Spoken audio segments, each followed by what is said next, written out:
Salut les devins, c'est Seiki. On se retrouve aujourd'hui avec une excellente nouvelle concernant l'anime et le manga, surtout Boruto. Première vidéo de l'année 2021, j'en profite alors pour vous souhaiter une excellente année. En tout cas, je l'espère meilleure que 2020, quoique j'ai vu que certaines personnes ont passé une très bonne année 2020. Pour moi, elle aurait été plutôt vers le bas. J'espère que pour vous, elle se sera mieux passée que la mienne. Mais en tout cas, 2020 c'est du passé, concentrons-nous sur 2021.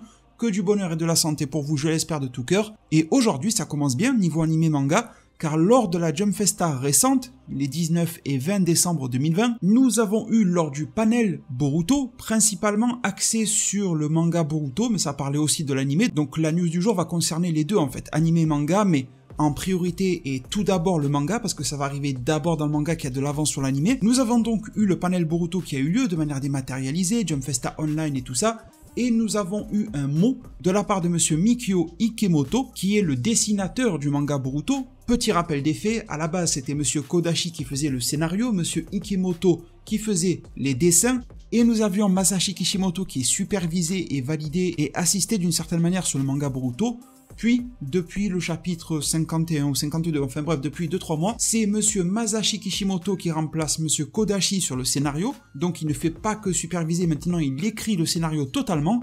Mais monsieur Masashi Kishimoto ne fait pas les dessins. Il ne les fait toujours pas. Ça reste toujours de la plume de monsieur Ikemoto Mikio.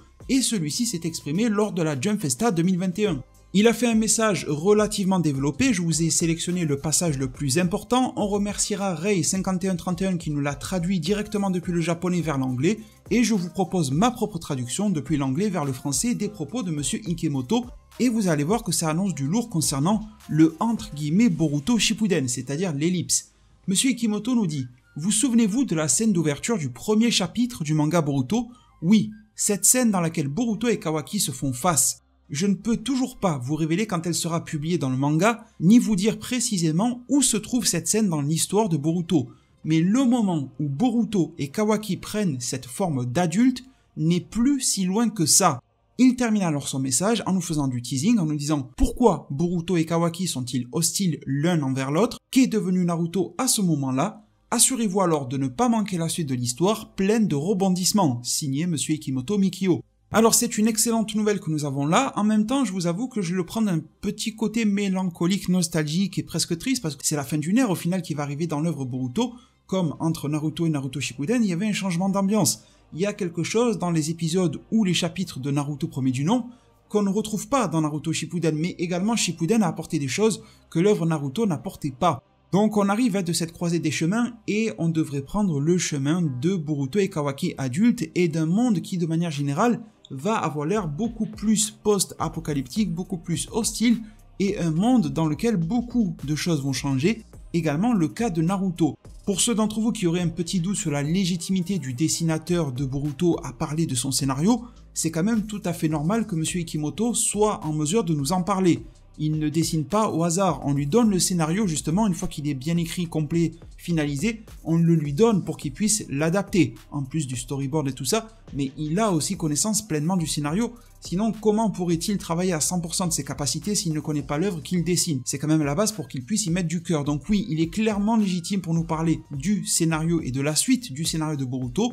Il nous dit qu'il ne peut pas nous dire exactement quand ça aura lieu, mais que cela n'est plus si loin que ça, donc maintenant oui, les théories, les prédictions comme quoi les chapitres actuels de Boruto 51, 52, 53, 54 sont une amorce à l'ellipse, ne sont plus juste des théories de fans, ça devient une réalité. On commence à s'approcher de ce portail qui va nous téléporter directement en post-ellipse, une fois que les deux jeunes seront adultes et que pas mal de personnages importants actuels comme Naruto auront disparu de la circulation, sans savoir s'ils sont morts comme par exemple du Baryon Mode, ou s'ils ont été scellés, ou s'ils sont tout simplement absents pour une raison X ou Y de l'histoire, qui nous sera révélée plus tard. En tout cas, à la manière dont il nous le tease ici, j'ose me dire que Naruto n'est pas forcément mort, mais on verra bien ce qui se passera.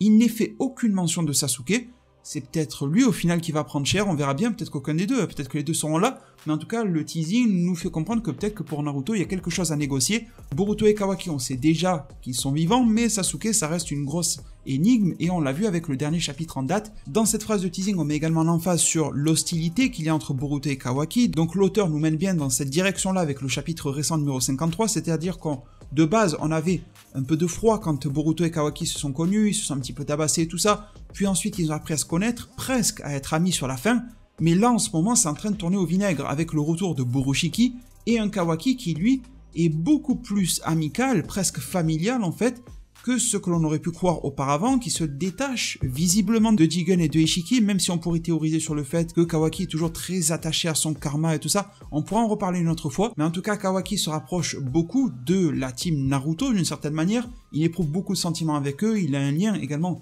de filiation, en tout cas au niveau apprentissage de technique, Naruto considère Kawaki comme son élève, et Kawaki accepte grandement à bras ouverts ce poste, et encore plus depuis peu. Donc on a un retournement de situation de Boruto qui est toujours 100% de la team des gentils, le plus pur que Boruto ne pouvait pas trouver, et de l'autre côté on avait Kawaki qui lui était plutôt du côté des gentils, mais qui avait ce côté dark, ce côté sombre. Au final, tout s'inverse parce que Boruto n'est plus lui-même, il est possédé par Momoshiki, Boruto est en train de faire de sales trucs à sa famille et à ses propres amis, il risque d'aller encore plus loin que ça, voire même de mettre un terme aux vies de ses proches, des plus proches, comme Sasuke et compagnie, ils peuvent y passer de la main de Borushiki, et donc même si c'est Momoshiki qui tient les rênes, Boruto est à l'intérieur. De l'autre côté et en face de lui se tient Kawaki qui s'érige en tant que mur de protection, et lorsque l'on inverse les rôles, eh bien une hostilité nouvelle va se créer, surtout si Borushiki finit par commettre des actes irréparables. Peut-on pardonner à Boruto s'il était totalement inconscient, totalement possédé, mais qu'il a tué un ou plusieurs de ses proches? Kawaki tient extrêmement fort à Naruto par exemple, et si Borushiki venait à tuer Naruto, quelle serait la réaction de Kawaki? Ce même Kawaki qui de base est un petit peu sanguin et n'hésite pas à vite se retourner contre quelqu'un lorsqu'il ne l'apprécie pas. Clairement, ce genre de situation peut créer une hostilité, mais on se rappellera que lorsqu'ils sont adultes, nous n'avons pas affaire à un Boruto qui est totalement possédé par Momoshiki. Nous avons un Kawaki et Boruto qui ont l'air dans une situation de maîtrise de leur pouvoir très similaire. Activation du Sokama, et les deux ont l'air de l'activer à volonté. En tout cas, dans les premières scènes du manga et de l'anime, quand on les voit adultes, ils ont l'air de prendre le contrôle sur le pouvoir Otsutsuki qui sommeille en eux, et ce n'est pas l'Otsutsuki en eux qui prend le contrôle sur eux. Donc déjà, c'est une autre situation, mais peut-être que Kawaki a également du mal à pardonner par rapport aux éléments passés. En tout cas, l'avenir en termes de développement et de qualité de progression de l'histoire de l'œuvre Boruto semble clairement radieux pour 2021, on espère que ça sera le cas. L'anime prendra lui un petit peu plus de temps, forcément pour y arriver, il démarre à peine réellement Kara, donc ça va clairement patiner dans le bon sens du terme cette fois-ci, parce que Kara va être concrètement adapté et non plus une introduction de Kara avec des fillers, mais ça va arriver tôt ou tard. Ça va demander encore plus de temps. Si ça pointe son nez dans le manga Boruto cette année, l'ellipse, il y a fort à parier que l'anime Boruto demande encore 1, 2, 3 ans quand même pour y arriver. Mais tôt ou tard, celui-ci finira aussi par l'adapter. En tout cas, je vous remercie tous pour tout votre soutien. Je vous souhaite encore le meilleur pour cette année 2021, que ce soit en anime manga, mais surtout, principalement dans votre vie personnelle sur tous les aspects. Prenez tous extrêmement bien soin de votre futur. Et à plus pour de prochains arts divinatoires.